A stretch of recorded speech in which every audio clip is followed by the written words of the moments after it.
Good evening. I'm Captain Marcus Brooks. After 28 years in the skies, I thought I'd seen every kind of passenger. I was wrong. Tonight's story is about a pair of worn boots, a woman who judged them, and the quiet man who built the very airline she was flying. This is the story of Flight 118. Ray Doss walked down the jet bridge the way he always did, unhurried, a canvas duffel over one shoulder, wearing jeans worn soft at the knees, and a pair of work boots with a crack splitting across the left toe. 71 years old, silver hair cropped short, hands that still looked like they belonged to a mechanic rather than anyone who'd sit in seat 2C. He'd bought the ticket like anyone else 3 days earlier, under his legal name, Raymond A. Doss, the way he always traveled without an assistant, without an entourage, without a single person on the flight crew, knowing that the name on the manifest belonged to the man who'd founded Meridian Air Group 41 years ago, out of a single leased Cessna and a promise to his late wife that regular people deserved to fly somewhere nice without going broke doing it. The company had grown slowly at first, then not slowly at all. 3 planes by year 5, a small regional fleet. By year 12, a full-scale national carrier by the time Ray turned 50. He'd handed the CEO title to a successor 8 years ago, staying on as chairman of the board, mostly out of habit, and a genuine reluctance to fully let go of something he'd built with his own hands, quite literally, back when he still did his own maintenance checks on that first leased Cessna in a rented hangar outside Tulsa. He settled into 2C, stowed his duffel, and pulled a battered paperback from his jacket pocket. He didn't check his phone. He didn't ask for champagne. He just sat quiet, the way he'd sat on hundreds of flights over 4 decades, because the only way he ever really knew what his airline felt like from the passenger seat was to sit in it, as nobody at all. It was a habit his late wife Elaine had encouraged from the very beginning. If you're going to build something for regular people, Ray, you'd better keep sitting where regular people sit. And it was one he'd never managed to shake, even decades after she'd passed,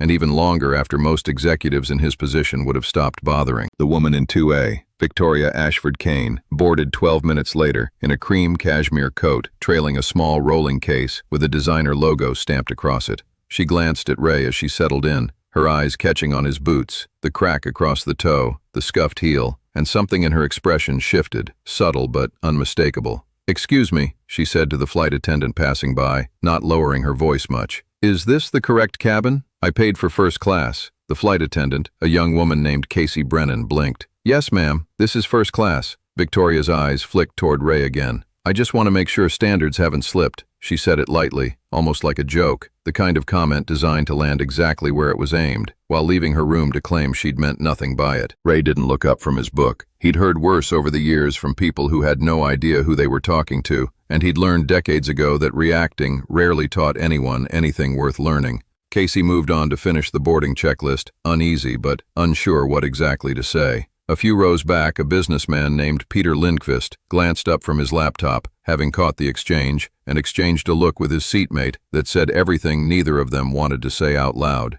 Victoria settled deeper into her seat, pulling out her phone, scrolling for a moment before glancing at Ray one more time. "You know," she said, apparently unable to let it go, "they really ought to have a dress code up here. It's not that I mind who flies first class. It's just, this is where people come to relax. And it's hard to relax when it doesn't feel like first class anymore." A woman across the aisle, Denise Okafor, a retired school teacher traveling to see her grandchildren, turned slightly at that, her mouth tightening. She didn't say anything yet, but she was listening now, the way people in a cabin start listening when they sense something is about to become a story they'll tell later. Ray finally looked up, unhurried, and met Victoria's eyes with an expression that held no anger at all, just a kind of tired familiarity, like a man who'd had this exact conversation more times than he could count, in different cabins with different people across 40 years of building something he cared about deeply. He'd heard variations of it from board members once early on, questioning why he still insisted on flying coach for the first decade of the company's existence,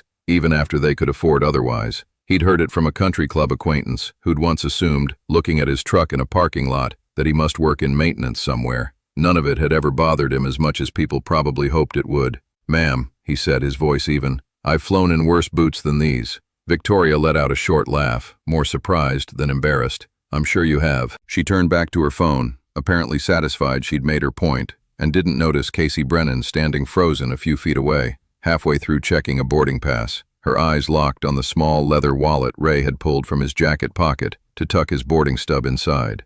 Casey had worked for Meridian for 6 years. She'd sat through a mandatory training session 18 months earlier, the kind every new hire and veteran crew member alike had to attend, where they'd shown a short documentary about the airline's history, grainy footage of a young man in his 30s standing beside a single leased Cessna on a cracked runway in 1983, talking about wanting to build something that treated ordinary people like they mattered. The footage had included a photograph, faded but unmistakable, and a name printed beneath it in plain white letters. Raymond A. Doss, founder. Casey's stomach dropped. She looked at the ID card visible through the clear pocket of Ray's wallet. The same face, 38 years older, the same steady eyes. Casey excused herself and walked quickly toward the forward galley, where the senior flight attendant, a woman named Renata Alvarez, was finishing the beverage cart setup. "Renata," Casey said, keeping her voice low, "I need you to look at something. Seat 2C. What's wrong?" "Nothing's wrong. I think that's Raymond Doss." "Like the Raymond Doss." Renata's eyebrows went up. "The founder? He's been out of daily operations for years. Retired, mostly, or close to it." "I know, but I saw his ID. It's him. I'm sure of it." Renata glanced through the galley curtain toward row 2, studying the quiet, older man in worn boots, reading a paperback entirely unremarkable in every way that mattered to a casual glance. She'd worked for Meridian for 11 years, and had heard the stories that Doss still flew commercial sometimes, unannounced, just to see what the airline actually felt like from the seats instead of the boardroom. A habit some executives found endearing, and others found faintly terrifying, because nobody ever quite knew when it might happen, or what he might notice. "Don't say anything to him," Renata said quietly. "If it's really him, he's not sitting there by accident. He wants to see how we handle a normal flight. The worst thing we could do is treat him differently the second we figure it out." "So what do I do?" "Your job, same as you would for anybody else in that seat." Renata considered a moment longer. "Just do it well." Back in row 2A, Victoria had returned to scrolling through emails, entirely unaware that the man beside her, the one whose boots she'd just publicly mocked, had built the airline she'd been flying loyalty tier first class on for the past 6 years. The same airline whose logo was stitched into the headrest cover she was currently leaning back against. Denise, still watching quietly from across the aisle, leaned slightly toward Ray. "You didn't have to let that go," she said gently. What she said. Ray closed his book around one finger, marking his page. "I've found most people who need to feel bigger by making someone else feel smaller are usually carrying something heavier than boots," he said. "Doesn't excuse it, but it's rarely worth my breath to correct.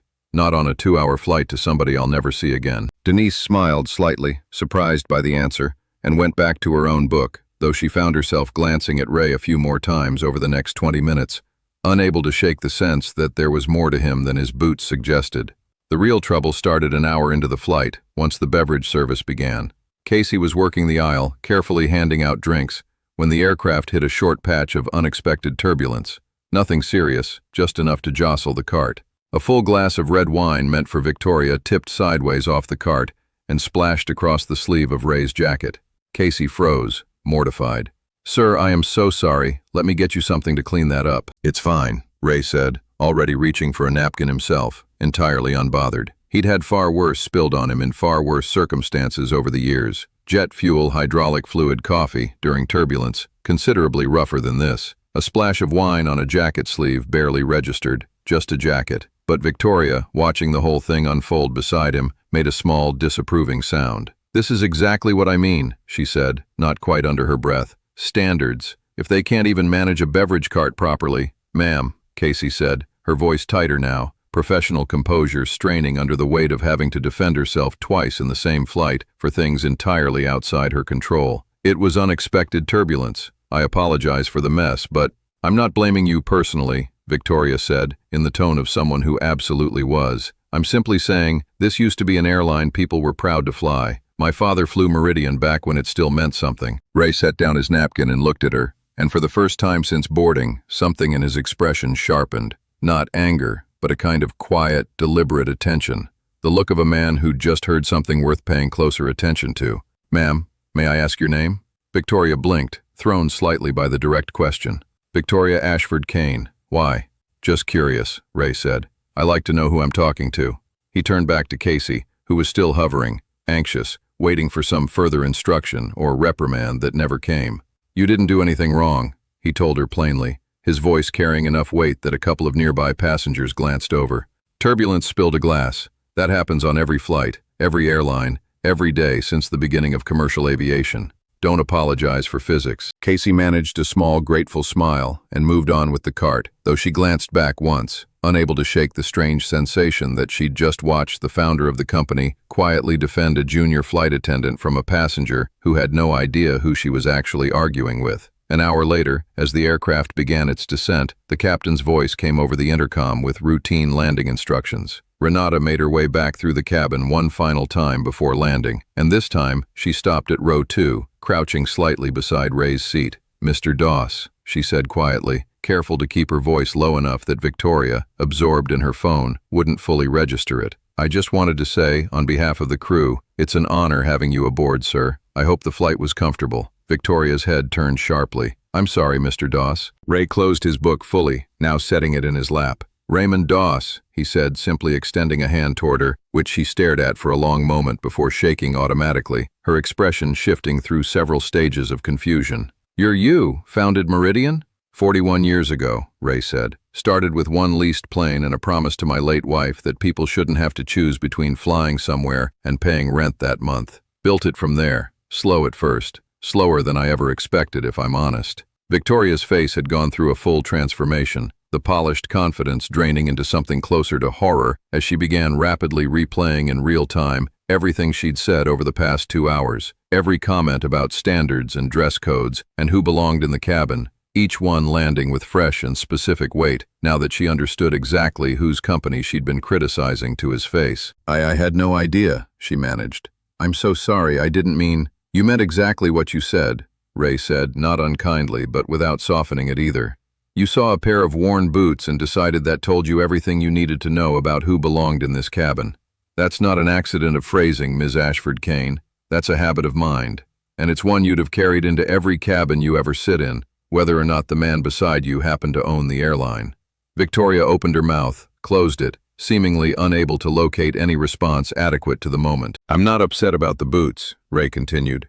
"I've heard worse, and I'll hear worse again. Plenty of people have opinions about a 71-year-old man who still dresses like he did in 1983. I'm more interested in the fact that you spent an hour deciding my worth by what was on my feet and never once asked me a single question about who I actually was." He glanced toward Casey standing a few feet away, still holding her cart. "This young woman apologized to me for something. Turbulence caused something entirely outside her control. You never apologized for anything at all, and you had considerably more to apologize for." The cabin around them had gone quiet, several passengers now openly watching the particular hush of people realizing they were witnessing something they'd be telling friends about for weeks. Denise across the aisle allowed herself a small, satisfied smile, watching the exchange unfold exactly the way she'd half hoped it might from the moment she'd first heard Victoria's comment about standards. Victoria sat in stunned silence for the remainder of the descent, saying nothing further, her earlier confidence entirely evaporated, staring out the window at nothing in particular as the ground rose to meet them. When the aircraft landed and taxied to the gate, Ray stood, gathered his duffel, and turned to Casey before deplaning. "What's your name again?" "Casey. Casey Brennan." "Casey, you handled that spill exactly right. Calm, professional, no excuses, no groveling. That's exactly what I'd want every crew member doing, whether or not anyone important happens to be watching." He paused. "I'd like your supervisor's contact information if you don't mind. Not for a complaint. The opposite." Casey's eyes went slightly wide. "Oh, of course, sir, thank you." He turned next to Renata. "Thank you for the discretion. You didn't make a scene of it, and I appreciate that. That's exactly the instinct I'd want in senior crew, the kind of judgment that doesn't need a title to know the right move." As he made his way up the aisle toward the exit, Victoria, still seated, called out, quiet, uncertain, "Mr. Doss, I really am sorry. I don't know what else to say." Ray paused, considering her for a moment, his expression neither cold nor forgiving, just honest. "Then say that," he said simply. "Not to me. I'll be fine either way. I've built a fairly thick skin over 40 years of this business. Say it to the next person you decide isn't worth your patience before you actually know anything about them. That's who the apology is really owed to. I'm just the one who happened to catch you at it today." He didn't wait for a response, continuing down the aisle and off the aircraft, disappearing into the terminal the same unremarkable way he'd walked into it 3 hours earlier, quiet, unhurried, a duffel over one shoulder, and a crack across the toe of his boot. 3 weeks later, Casey Brennan received a formal commendation letter for her handling of the beverage incident, along with an invitation to apply for Meridian's Flight Attendant Leadership Development Program, an opportunity she hadn't even known existed until the letter arrived. signed personally by the founder, with a short handwritten note at the bottom. Standards start with how we treat the people who can't do anything for us. You already knew that. R.D. Victoria Ashford Kane never spoke publicly about the flight, though several passengers who'd witnessed it did, and the story made its way slowly through frequent flyer circles, the way stories like that always do. Not because anyone set out to humiliate her, but because people remember exactly what it looks like when quiet dignity outlasts loud certainty. Ray Doss kept flying commercial, unannounced, in the same worn boots for years afterward. He never replaced them. When a reporter once asked him about it during a rare interview, he simply said, "These boots have been on every job site, every leased plane, every hard year it took to build this company. I'm not about to throw them out because somebody decided they didn't look like first class. If anything, I figure they've earned the seat more than most things I own." 6 months later, at Meridian's annual leadership conference, Ray took the stage for a brief, unscheduled address, something he rarely did, preferring to leave the podium to the executives who ran the company day to day. He didn't mention Flight 118 by name. He didn't mention Victoria Ashford Kane, or the wine, or the boots, specifically. But he told the room of regional managers and senior crew a story about a flight he'd taken recently, seated beside a stranger who'd spent 2 hours deciding what kind of person he was, based entirely on what he was wearing. "I've been in this business 41 years, he told them, "and I've learned that the way we treat people who can't do anything for us tells you more about who we actually are than the way we treat people who can. Every single one of you is going to have a day where someone in a worn coat or scuffed shoes, or a tired expression, sits down in front of you, and something in the back of your mind is going to whisper a judgment before you've said a single word to them. I'm asking you to notice that whisper. Not to feel guilty about it, everybody has it, just to notice it, and choose not to let it drive the car." He stepped down to quiet, thoughtful applause, the kind that came from people turning something over in their minds, rather than simply clapping out of obligation. Casey Brennan, 2 years into the leadership development program by then, sat near the front and found herself thinking, not for the first time, about the letter that had arrived in her mailbox all those months ago, and the small handwritten note at the bottom of it that she still kept folded in her wallet. Standards start with how we treat the people who can't do anything for us. You already knew that. That's the story of Flight 118. Ray Doss built an airline on the belief that ordinary people deserve to be treated well, whether or not anyone ever knew who they really were. He never needed the recognition to know that. He just needed people to remember it applied to everyone else, too. At 35,000 feet, everyone wears the same seatbelt. It's character, not the shine on your shoes, that actually tells you who's sitting next to you. If this story moved you, hit subscribe. There's always another flight, and always someone worth a second look before you decide who belongs where.